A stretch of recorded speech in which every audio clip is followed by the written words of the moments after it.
Problem number 25. The following information in respect of Professor Malik Ehsan, senior citizen भी है, working as a full-time teacher in a recognized non-profit educational institution. Recognized non-profit educational institution. तो senior citizen भी है और full time teacher भी है. For the tax year ended on 30th June,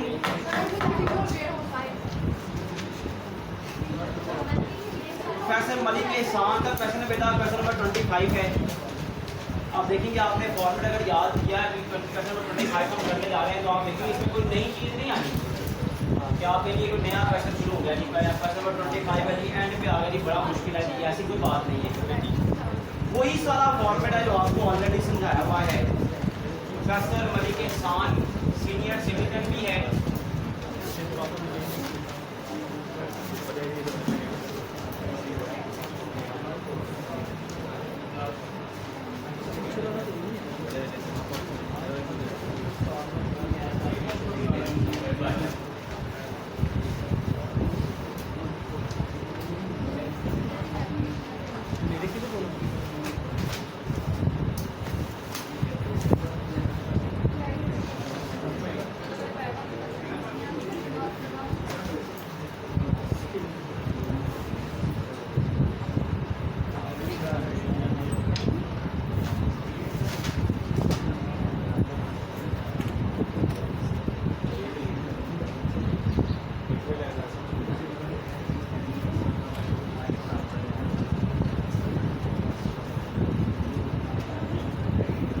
her question में बेटा आपने देखा इसी तरह ही हमने ये 5 लाइंस की हेडिंग देनी है. बेसिकली देखें आप व्हाइट बोर्ड से जो आते हैं लेक्चर सुनते हैं समझते हैं, इसका मकसद सिर्फ होना चाहिए आपको क्वेश्चन अटेम्प्ट करने का तरीका पता चले. अदरवाइज जितने भी रूल्स हैं ये याद करने से होने हैं, ये व्हाइट बोर्ड पे लेक्चर देख कर नोट करने से नहीं होंगे. जब तक आप रूल्स याद नहीं करेंगे, अगर अभी तक आपको देखिए क्वेश्चन नंबर 25 पर हम आ चुके हैं, अगर अभी तक आपको मसला है कि आपको याद नहीं है भी फलां का कितना टैक्स पेबल है, कौन सी इनकम, अगर जी कैपिटल गेन की इनकम है इसका होल्डिंग पीरियड कितना होगा तो टैक्सेबल होगी. अगर ये चीज़ें याद नहीं है तो याद करनी पड़ेगी. ये व्हाइट बोर्ड से नोट कर करके नहीं होनी याद. कैपिटल गेन से रिलेटेड कुछ एडजस्टमेंट टिपिकल हैं, उनको याद करें क्योंकि ये थ्योरेटिकल क्वेश्चन भी है आपका. कैपिटल गेन का टॉपिक जो है वो थ्योरेटिकल क्वेश्चन भी है. इस तरह इनकम फ्रॉम अदर सोर्सेज का क्वेश्चन भी थ्योरेटिकल है. इनकम फ्रॉम सैलरी में परकुटिव्स आपका थ्योरेटिकल क्वेश्चन है. इनकम फ्रॉम प्रॉपर्टी आपका थ्योरेटिकल क्वेश्चन है. तो याद करने से डबल बेनिफिट है आपका. न्यूमेरिकल तो क्लियर होगा ही, थ्योरेटिकल टॉपिक भी क्लियर हो जाएंगे साथ आपके. तो इतने भी स्टेप्स मैं आपके सामने रिकॉल करता हूँ बार बार रोज. तो ये स्टेप है जी, पहले आपने एक्चुअल टैक्सेबल इनकम निकालनी है, फिर उसमें से teacher senior citizen rebate minus करनी है, फिर टीचर रिबेट माइनस करनी है, फिर फॉरेन टैक्स क्रेडिट देना है, फिर एवरेज रिलीफ माइनस करनी है, फिर ऐड करना है टैक्स ऑन सेल्फ. ये रिलीफ एंड अलाउंसेस का क्वेश्चन है आपका बकायदा theoretical question. Income from salary section 12 सबसे पहले तरतीब से बड़ा चलते हैं. सबसे पहले बेटा बेसिक सैलरी है 15 लाख है. बेसिक सैलरी पूरी टैक्सेबल है.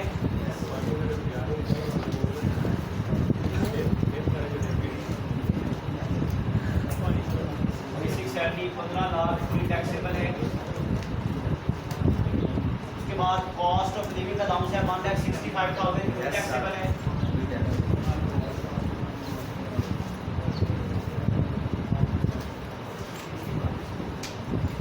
कॉस्ट ऑफ लिविंग अलाउंस 1,65,000 पूरी टैक्सेबल है. उसके बाद entertainment provided to the employee during official meeting. Official meeting है तो फुली एग्जाम है बेटा.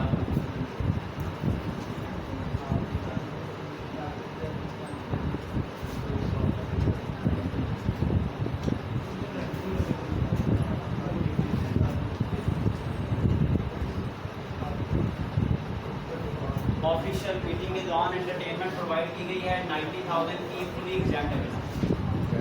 but the means provided by the employer for personal and official use. Cost of acquisition of car की value 8 lakh है. दोनों पर्पस के लिए provide की गई है।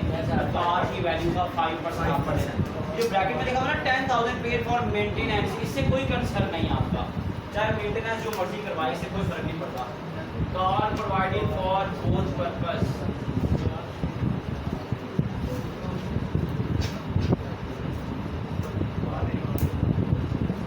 Car provided for both purpose. 8 lakh की कार है बेटा, इसका 5% टैक्सेबल हो जाएगा 40,000। कन्वेंस के बाद लिखा हुआ है जी senior post allowance fully taxable है।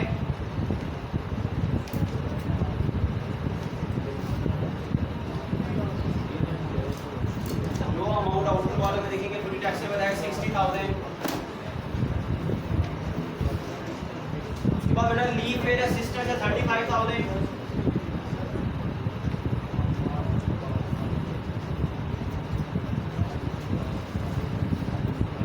असिस्टेंस है बेटा 35,000। पूरी टैक्सेबल है 35,000।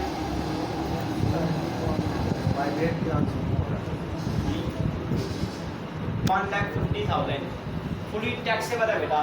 कोई भी कैश अवार्ड मिले या कोई एसेट किस तरह अवार्ड मिलता है फुली टैक्सेबल है।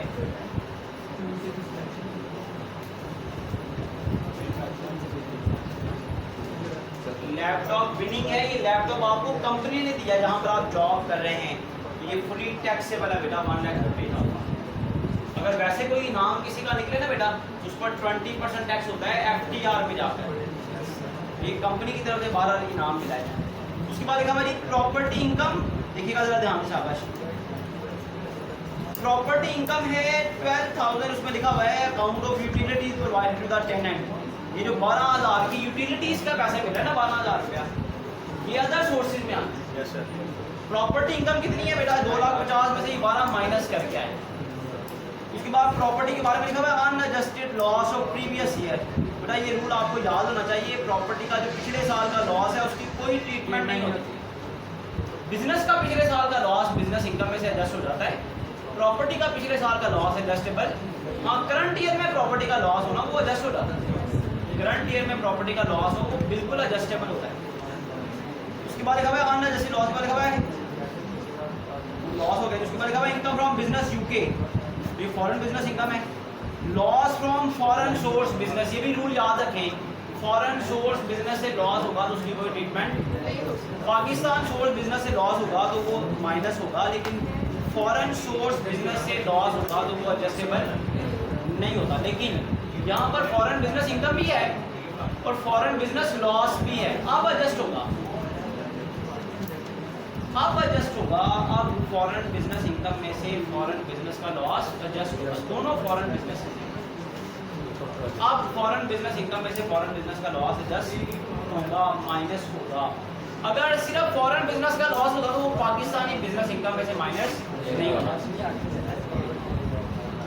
उसके बाद बेटा royalty receive for literary work, आपने कोई लिटरेरी वर्क किया है, कोई अदबी काम, कोई शेर व शायरी, कोई मैगजीन, कोई रिसाला, कोई ऐसा, अगर आपने कोई ऐसा लिटरेरी वर्क किया है that is your income from other source, तो ये फुली टैक्सेबल है। लेकिन अगर वो लिटरेरी वर्क 2 साल या उससे ज़्यादा देर कंटिन्यू रहकर आपका मुकम्मल होता है, कि 2 साल 2.5 साल की मेहनत के बाद आपने कोई किताब, कोई मैगजीन, कोई रिसाला, कोई शेर व शायरी की किताब शाया की है, अब जो इनकम होगी ना बेटा, क्योंकि ये 2 साल से ज़्यादा अर्सा आपकी मेहनत जारी रही, तो इसका 1/3 हर साल टैक्सेबल होगा और 3 साल टैक्सेबल होगा, सारी अमाउंट एक ही साल। इसके पीछे लॉजिक ये है कि इनकम कमाने के लिए आपने 2-3 साल मेहनत की है, वो जो इनकम मिलेगी वो एक ही साल में टैक्स नहीं लगेगा, उसको भी बाय पार्ट्स टैक्स लगाया जाएगा। तो ये ब्रैकेट में लिखा हुआ है literary work completed after 24 months, ये लिटरेरी वर्क 24 महीने के बाद तक आपने मेहनत करके मुकम्मल किया, तो इसका 1/3 हिस्सा टैक्सेबल होता है, अब फुल अमाउंट टैक्सेबल नहीं है। तो ये अदर सोर्स है। उसके gain on disposal of private company share holding period less than 12 month है बेटा, लेस देन 12 मंथ होगा तो ये फुली टैक्सेबल है कैपिटल गेन, इसको भी मार्क कर लें। उसके बाद gain on share of public company acquired after 1 जुलाई, 1 जुलाई के बाद है बेटा, तो 100% अमाउंट टैक्सेबल होती है। 15% टैक्स होगा इसका सेपरेट ब्लॉक ऑफ इनकम में। मतलब profit on sale of inherited house holding period more than 4 year, पढ़ा हुआ ना आपने, holding period more than 4 year हो तो फुली एग्जैम्प्ट, कोई अमाउंट टैक्स करनी है। इसके बाद है unadjustable loss of securities from the previous year. Securities अगर करंट ईयर की हो तो उनमें से करंट ईयर का गेन में से करंट ईयर का लॉस क्या हो जाता है, माइनस हो जाता है। यहाँ पर क्या लिखा हुआ है, loss on sale of securities, तो आपका holding gain on sale of securities है ही नहीं है।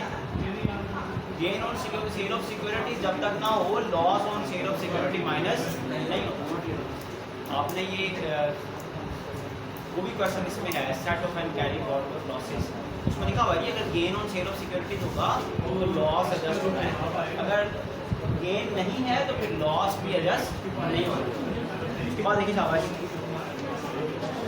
इन्वेस्टमेंट इन हेल्थ इंश्योरेंस, बेटा इस पर एवरेज रिलीफ मिलनी है। Agriculture income, income from other sources है।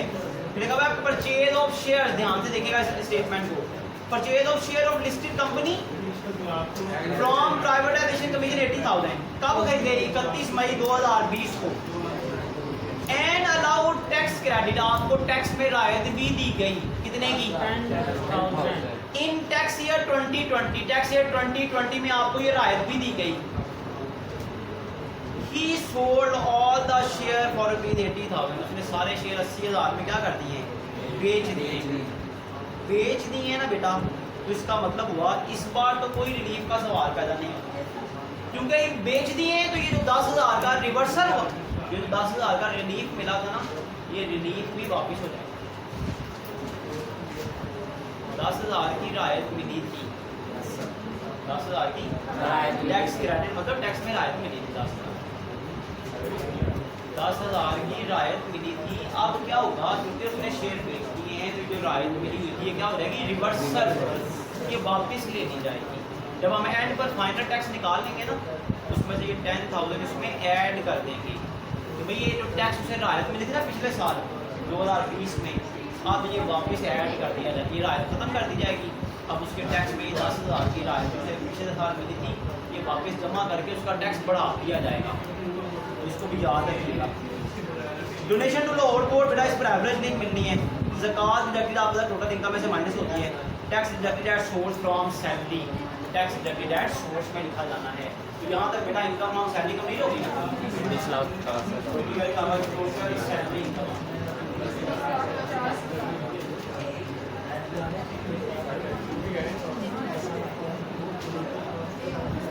टोटल सैलरी इनकम आगे जो 19,50,000। सैलरी इनकम के बाद टैक्स क्या देनी है, income from property. Section 15 income from property में देखें बेटा क्या दिया हुआ, रेंटल इनकम दी हुई है, प्रॉपर्टी इनकम पूरा 50,000, और उसमें क्या शामिल था, बोले बेटा 12,000 शामिल था cost of utilities,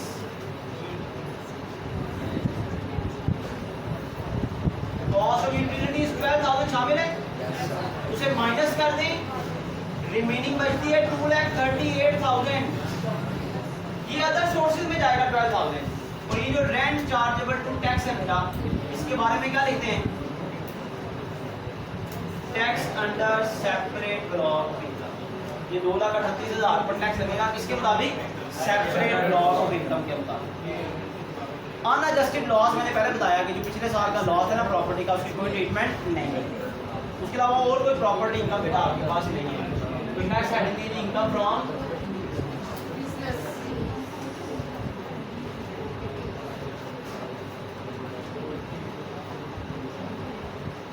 income from business.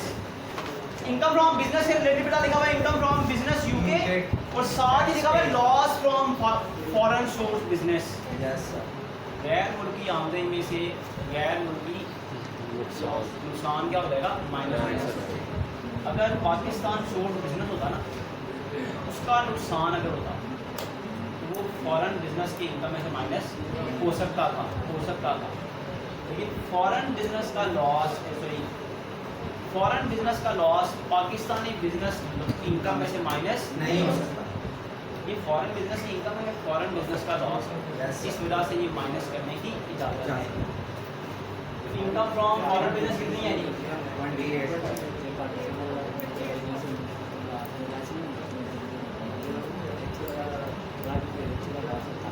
28,000 है। Yes sir. इसमें से लेस कर देंगे loss from foreign 10,000। Remaining income कितनी आ गई? 88। ये टैक्स अब याद रखें कि मैंने 18,000 पे टैक्स लगाने लगे हैं ना, तो उसे फॉरेन टैक्स क्रेडिट भी देनी है हमें। स्टेप नंबर 5 में, स्टेप नंबर 5 में हम उसे फॉरेन टैक्स क्रेडिट देंगे। लेकिन यहाँ पर टैक्स पेड दिखा हुआ है, शाबाश लिखा हुआ है टैक्स पेड इन यूके 200, तो इसके साथ कंपेयर करेंगे कि पाकिस्तान में कितना टैक्स लगाया गया, तो जो इनमें से कम वाली रकम होगी उसे टैक्स क्रेडिट दे दिया जाएगा। उसके बाद देखिए मेरा शाबाश, रॉयल्टीज रिसीव और related payment by income of other source में आना है। फिर कैपिटल गेन के आइटम हैं, उसके बाद investment in health insurance, agriculture income है, प्राइवेटाइजेशन, ये बेटा इनकम फ्रॉम बिजनेस यही है। अब नेक्स्ट हेडिंग देखिए कैपिटल गेन्स।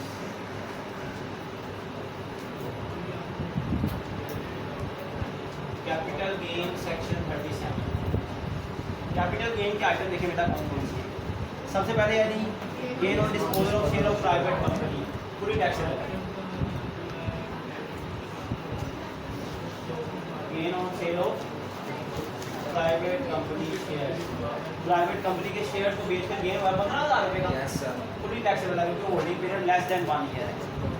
उसके बाद gain on sale of public company shares,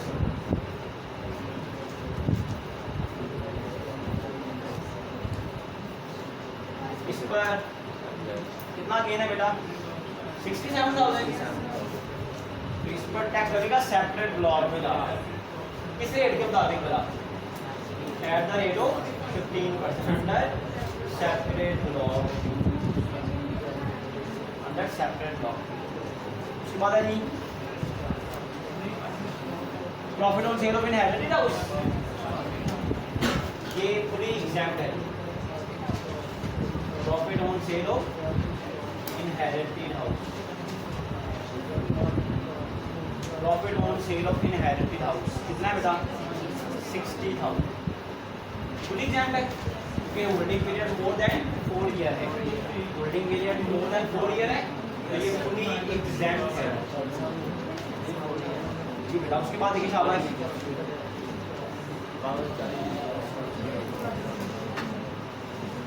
investment law unadjusted loss of securities की कोई ट्रीटमेंट नहीं है बेटा, तो कैपिटल गेन भी यहाँ तक ही है बेटा। उसके बाद एडिंग देंगे income from other source,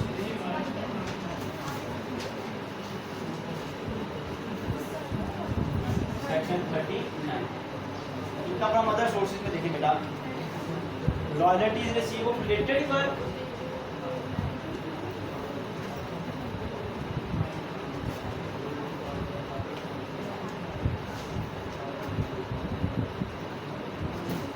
royalty receive of related work कितना मिला? 90,000 है। Yes sir. अब क्योंकि ये कंटिन्यू रहा है 24 मंथ्स या इससे ज़्यादा, जो वर्क है ये 24 मंथ्स या उससे ज़्यादा कम रहा है, तो इस पर कितना टैक्स होगा बेटा? 1/3 अमाउंट टैक्सेबल हो, 1/3 अमाउंट टैक्सेबल हो। अब स्टैंड जाएगा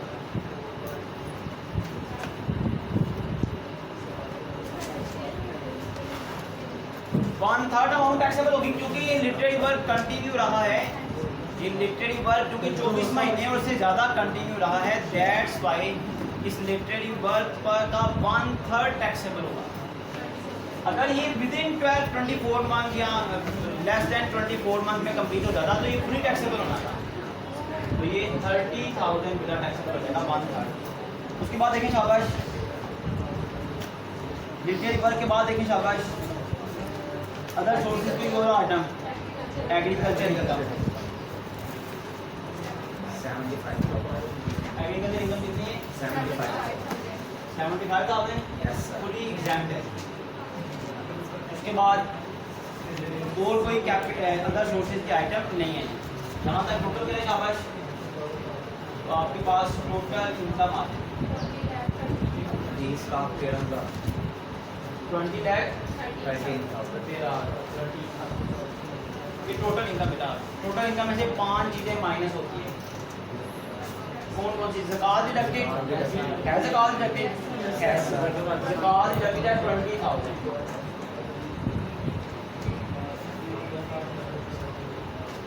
ज़कात डिडक्टेड है 20,000। उसके बाद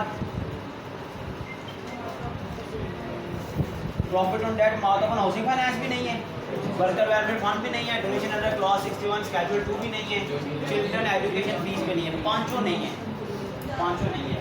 तो टोटल इनकम में से तीनों चीज़ें ज़कात माइनस कर दें तो आपके पास आ जाएगी एक्चुअल टैक्सेबल इनकम।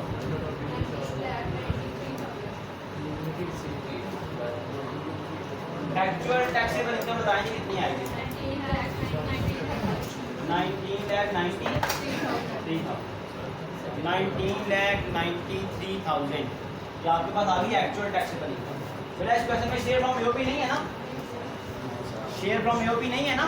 तो यही इनकम आपकी फाइनल इनकम होगी, इसी पर फिर आपको टैक्स कैलकुलेट करना है। तो ये डायरेक्ट दूसरा स्टेप आ जाता है एक्चुअल टैक्स पर टैक्स निकालना, computation of actual tax payable, computation of actual tax payable. बेटा 19,93,000 पर आपने टैक्स कैलकुलेट करना है। टैक्स डेट की स्लैब देखिए शाबाश, ब्रैकेट देखिए, टैक्स ब्रैकेट्स को देखिए शाबाश, स्लैब देख सकें 19,93,000 की स्लैब में आ रहा है। फोर्थ स्लैब में, फोर्थ स्लैब में क्या रेंज है जी? 18 लाख 25 लाख 18 लाख से 25 लाख 18 लाख तक फिक्स टैक्स होगा। यस सर कितना है जी? 90,000 और जितनी इनकम 18 लाख से ज्यादा है, 18 लाख से जितनी इनकम ज्यादा है, 1,93,000 रुपया ज्यादा है बेटा। यस सर जितनी इनकम 18 लाख से ज्यादा है इस पर कितना टैक्स है? 15%। 28,000 तो ऐड करें शाबाश, ये आपके पास एक्चुअल टैक्स पे बना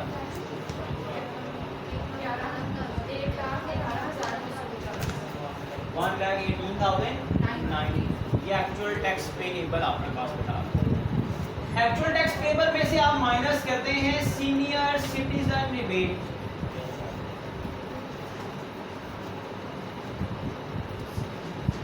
लेकिन यहां पर senior citizen rebate not allowed होगी।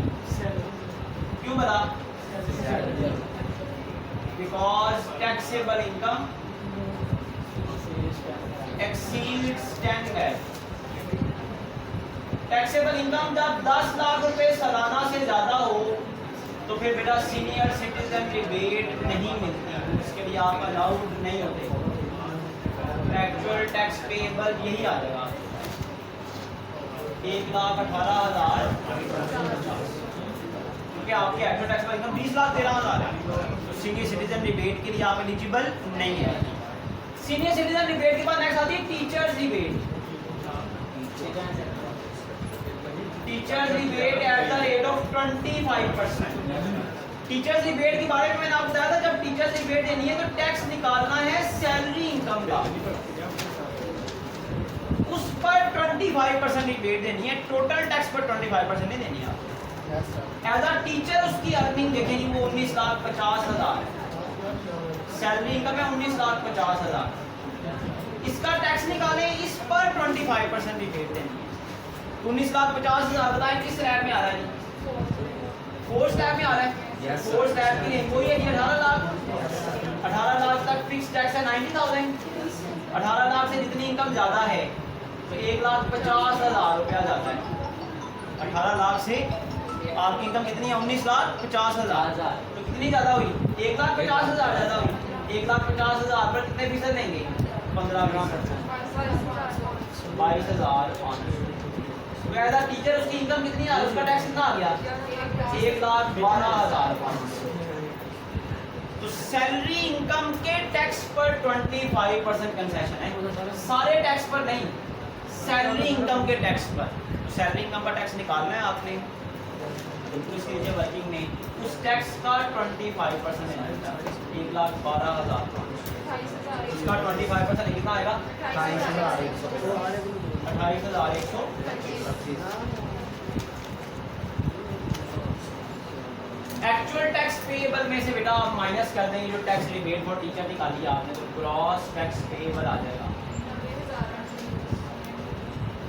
90,825। ये था बेटा फोर्थ स्टेप। फिफ्थ स्टेप है foreign tax credit.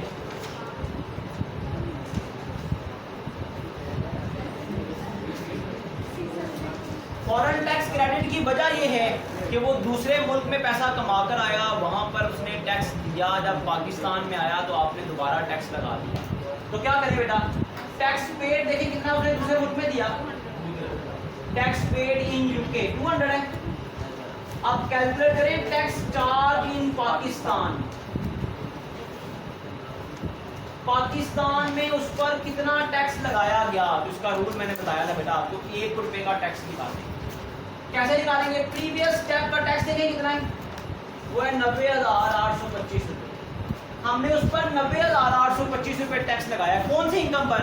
Actual income पर। एक्चुअल इनकम कितनी है बेटा?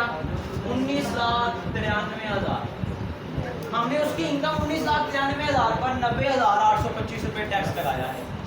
हमने देखना है उसकी जो बिजनेस इनकम थी 18,000 फॉरेन बिजनेस इनकम, उसका टैक्स कितना बनता है बेटा? उसका टैक्स कितना बनता है जी? 18,000। वो इनकम कितनी बनती है? 18,000। तो 18,000 से मल्टीप्लाई करें, 820 रुपए हमने पाकिस्तान में टैक्स लगाया उस पर। 18,000 का पाकिस्तानी टैक्स कितना बनता है? 820। हमने 1 रुपए का टैक्स निकाल के 18,000 से मल्टीप्लाई किया, तो ये 820 रुपए पाकिस्तान में उस पर टैक्स लगाया। 200 उसने यूके में दिया, 820 रुपीज पाकिस्तान में उस पर टैक्स लगाया गया। तो इन दोनों में से जो कम वाली रकम होगी ना, दैट इज टैक्स क्रेडिट। तो 200 उसे टैक्स में क्रेडिट दे दिया जाएगा। ये ग्रॉस टैक्स पेएबल है जी बेटा, 90,620 ये gross tax payable. 90,625 gross tax payable के बाद फॉरेन टैक्स क्रेडिट के बाद आपने लेस करनी है बेटा average relief. Average relief calculate करने का तरीका आपको बताया था पहले। आप देखें अमाउंट अलाउड फॉर रिबेट कौन सी है? Amount allowed for relief. Relief कौन सी अमाउंट पर देनी है बेटा? सिर्फ एक ही अमाउंट है मेरा ख्याल है, डोनेशन टू लाहौर बोर्ड। नहीं, एक और भी है, हेल्थ इंश्योरेंस भी है। ये लाहौर बोर्ड को कितनी डोनेशन दी है जी? 40,000। और हेल्थ इंश्योरेंस भी पे किया आपने, हेल्थ इंश्योरेंस भी पे किया 20,000। ये दो आइटम ही है यहाँ पर सिर्फ। ये जो लिखा हुआ था ना, investment in public company shares, purchase of share of listed company, purchase from privatisation commission, ये आपने बेच दिए हैं शेयर्स। जब शेयर बेच दिए तो उसका मतलब आपकी एंटाइटलमेंट खत्म होगी ना, जो आपका हक था रायत लेने का वो खत्म हो गया। जिन शेयर्स की इन्वेस्टमेंट पे आपको रायत मिलनी थी प्राइवेटाइजेशन कमीशन से, जो शेयर्स आपने खरीदे थे वो शेयर्स ही आपने बेच दिए हैं। तो इसका मतलब है ये 60,000 पर एवरेज रिलीफ मिलेगा। एवरेज रिलीफ कैलकुलेट करने का क्या तरीका था? रेट पर्पस वाले टैक्स को रेट पर्पस वाले इनकम से डिवाइड करें। अगर वो नहीं है, वो नहीं है इस क्वेश्चन में, तो जो पिछले स्टेप का टैक्स होगा उसे एक्चुअल टैक्सेबल इनकम से डिवाइड करें बेटा। एक्चुअल टैक्सेबल इनकम ये आपके पास है 19,93,000। तो 1 रुपए का टैक्स आ जाएगा। तो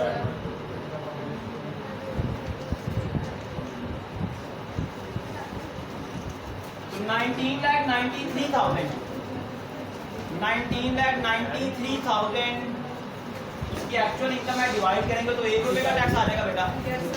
अब मल्टीप्लाई करते हैं जिस पर रिलीफ देनी है, तो 60,000 पर रिबेट देनी है, रिलीफ देनी है। माइनस कर दे, शाबाश। ये कोई फर्क नहीं पड़ता। देखिए मैंने यहाँ पर एक्चुअल के बाद यहाँ पे भी एक्चुअल टैक्स लिखा, यहाँ पे ग्रॉस लिख दिया। ये सब कुछ ग्रॉस ही है जब तक नेट नहीं आ जाएगा। हम इसे एक्चुअल भी लिख सकते हैं, यहाँ पर भी एक्चुअल लिखा जा सकता है, ग्रॉस भी लिखा है। ये ग्रॉस के भी नेट नहीं आया तो हतमी तौर पर हमने पे करना है। किसी क्वेश्चन में मैं सिर्फ एक्चुअल टैक्स पेबल लिख देता हूँ, सिर्फ किसी में सिर्फ एक्चुअल टैक्स सिर्फ टैक्स पेबल लिख दिया जाता है। जहाँ पर मैं ग्रॉस टैक्स पेबल लिख रहा हूँ, इसमें कोई मसला नहीं है। लिखने में कोई मसला नहीं, कैलकुलेशन ठीक होनी चाहिए आप। जी बेटा बताएं कितनी रिलीफ आ जाएगी? 2778 बेटा एवरेज रिलीफ आ जाएगी। 2728 रुपीज एवरेज रिलीफ आ जाएगी। तो आपके पास नेट टैक्स पेएबल आ जाएगा 87,897 नेट टैक्स पेएबल आ गया बेटा। अब बेटा 7 स्टेप है add tax on separate block.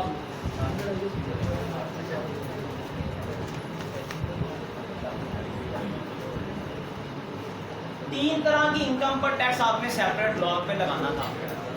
तीन तरह की इनकम पर टैक्स सेपरेट ब्लॉक में लगाना था। Number 1 tax on property income.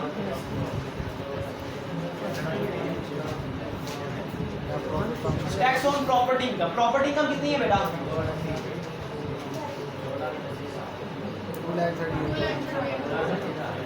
एक चीज देखें मुझे याद आई, आपने नोट पे किया, मैं मिस कर दिया यहाँ पर। जो प्रॉपर्टी इनकम में यूटिलिटीज की कॉस्ट थी वो इनकम फ्रॉम अदर सोर्सेज में आनी है। प्रॉपर्टी इनकम में जो इनकम फ्रॉम यूटिलिटीज शामिल थी, सोए हुए हैं, देखिए सारे सोए हुए हैं। इनकम फ्रॉम यूटिलिटीज शामिल थी, वो हमने यहाँ पर ऐड करनी थी इनकम फ्रॉम अदर सोर्सेज में। कॉस्ट ऑफ यूटिलिटीज हमने यहाँ पर ऐड करनी थी। कॉस्ट ऑफ यूटिलिटीज जो 12,000 थी वो आपने यहाँ पर ऐड करनी थी। यस तो सर। फिर आपके पास इनकम आनी थी बेटा 20,25,000। Yes sir. फिर इनकम आनी थी 20,25,000। Yes sir. 20,25,000 में से आपने 20,000 ज़कात इलेक्शन माइनस करना था। 20,05,000 तो आपके पास एक्चुअल टैक्सेबल इनकम आनी थी 20,05,000 20,05,000। सर। इसके अलावा बंदे ने नहीं बताया कि ये आंसर गलत चल रहा है। ये वीडियो चल रही है। मसला नहीं भी क्या वीडियो चल रही है। वीडियो चल रही है। आंखें खुली हुई हैं, बस दिमाग सोए हुए हैं, पता ही कोई नहीं क्या हो रहा है क्या नहीं। एक्चुअल टैक्सेबल इनकम है जी 20,05,000। अब 20,05,000 पर टैक्स निकालना था। अब बहुत शुक्र है पता था आपको 18 लाख तक फिक्स टैक्स है। 18 लाख तक जितनी इनकम ज़्यादा है उस पर टैक्स निकालना है कि आपने कितना आ गया? क्या बताओ ना, क्या फायदा ज़्यादा नुकसान है। कैलकुलेट करके बताएं शाबाश। 20,000 30,750 सर। 30,750 एक्चुअल टैक्स टोटल कितना आ गया जी? 1,20,750। वीडियो बंद नहीं कर दिया आप? 1,20,750 आ गया बेटा। सीनियर सिटीजन रिबेट माइनस नहीं होगी, 1,20,750 ही आ जाएगा। टीचर्स रिबेट माइनस करें ये ठीक है, मेरा 28,125 ही आएगी। यस सर यही है। तो यहाँ पर देखेंगे अब लॉस टैक्स पेपर कितना आएगा, ये भी इससे बाद चेंज हो जाएगा 92,625। तो ये 200 ही आएगा यहाँ पर। अब इसे कैलकुलेट जब करेंगे तो ये 625 के साथ करेंगे।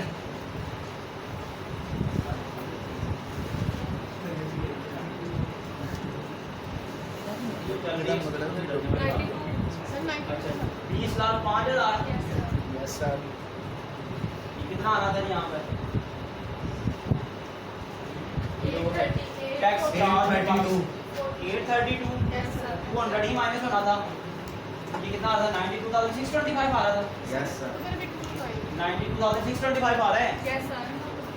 इसमें से 200 माइनस करें तो कितना आ जाएगा? 425। 92,425 सर।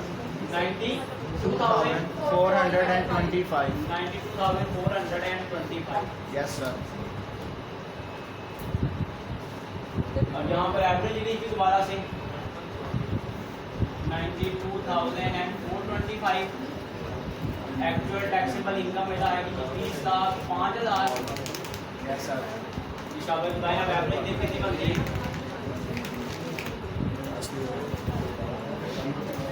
2766 एवरेज रिलीफ माइनस करें, लेकिन नेट टैक्स पेबल कितना है?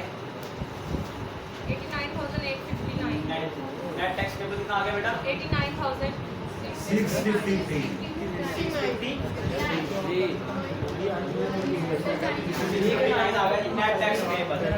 नेट टैक्स पेबल में से आपने लेस करना कि टैक्स डिडक्टेड ऐड करना tax on separate dog, tax on property income. यहाँ मुझे याद आया लेकिन प्रॉपर्टी इनकम है 2,38,000। यस सर 2,38,000 में से 2 लाख एग्जैम्प्ट है। 38,000 आपकी प्रॉपर्टी इनकम है। 38,000 पर 5% टैक्स है, कितना आएगा 1900। उसके बाद कैपिटल गेन की आइटम है बेटा। कैपिटल गेन में सिर्फ एक ही आइटम है, gain on sale of public company shares. उसका टैक्स देखिए हमने लिखा हुआ है 15%। 67,000 पर 15% टैक्स लेंगे शाबाश। 10,050 10,050 रुपीज। 10,050 रुपीज आ गया जी। Yes, sir. ये Yes, आपके sir. पास नेट टोटल टैक्स पेबल आ गया।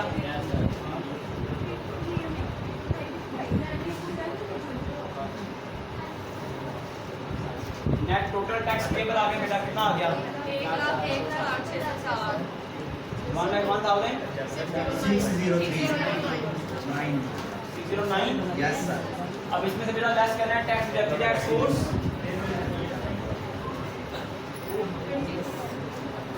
बताइए शाबाश, टैक्स डिडक्टेड एट सोर्स कौन कौन सा है? टैक्स डिडक्टेड एट सोर्स के बारे में बताइए बेटा कौन कौन सा है? Tax deducted at source from salary 85,000। Yes, sir.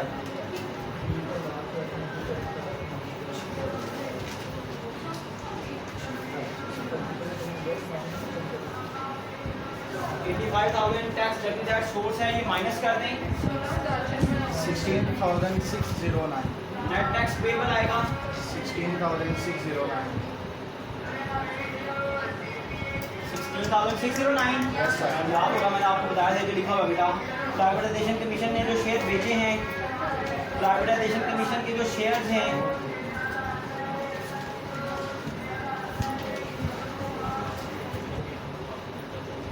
ये जो आपको रिलीफ मिली हुई थी देखें Yes, sir. 10,000 मैंने कहा था ना जो एंड पे आपको रिलीफ मिली हुई है, Yes, इसका sir. रिवर्सल होना है कि ये रिलीफ मिली थी, आपने शेयर खरीदे थे तो ऐड कर देंगे वो जो आपको रिलीफ मिली, रिवर्सल ऑफ टैक्स क्रेडिट।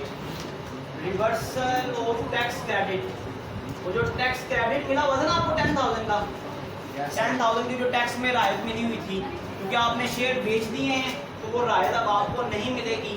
तो ये 10,000 रुपया रिलीफ जो है ना आपका ये वापस ऐड हो जाएगा। ये देखिए ये गलत क्या है?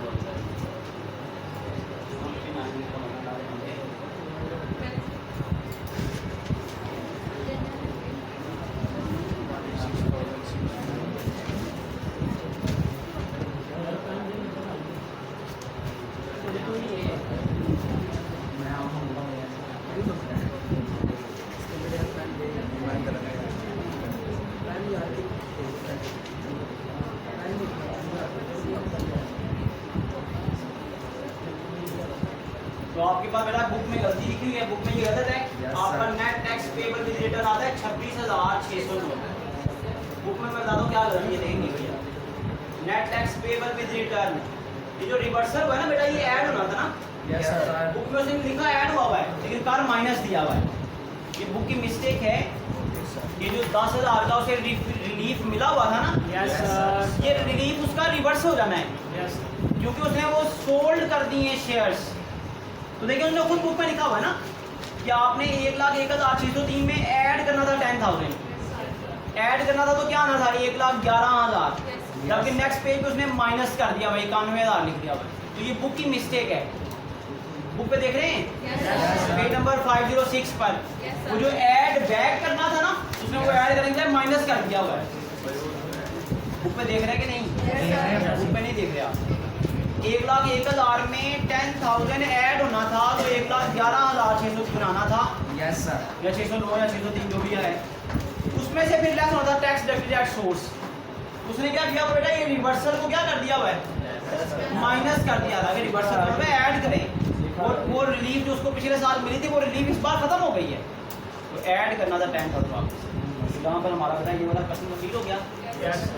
अब आपने ये करना है कल और परसों। अब आपके देखें जी जो मेरे करवाने वाले न्यूमेरिकल है ना, वो क्वेश्चन नंबर 2 है, 3 है और 20 है। अदरवाइज सारे इश्यूज आप डिस्कस कर चुके हैं, मेरी बात आप सुने जरा ध्यान से शाबाश। Yes sir.